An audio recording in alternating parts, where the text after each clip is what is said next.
একটা কবিতা আপনাদের সামনে পাঠ করছি। অ্যাকচুয়ালি সামনেই আসছে আমাদের নারী দিবস। তো আমি সেই নারী দিবসকে স্মরণ করে, আর আমাদের 21 তারিখে চলে গেল ভাষা দিবস, তো সেই দুটো কম্বিনেশন করে আমি একটা কবিতা লিখেছি।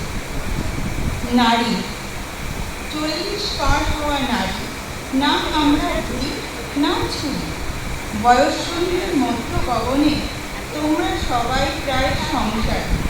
যদিও সন্তানের মা আমরা, মনটা কিন্তু কিশোরী। কিশোরী মনের অবলম্বন করার ক্লান্তিকর প্রচেষ্টা, আর পরিবেশের কাছে নিজেকে কিশোরী থাকার প্রয়াস।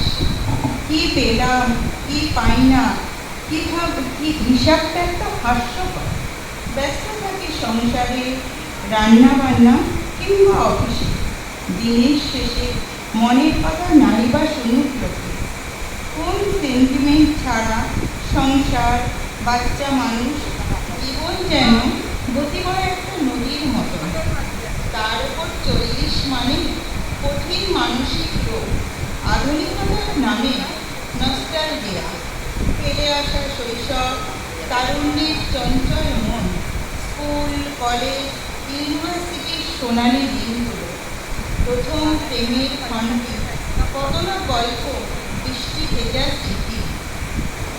রাতের বেলা কাজের শেষে আয়নার সামনে যখন দাঁড়াই আমি, বড় অসুন্দর লাগে নিজেকে। কাঁচা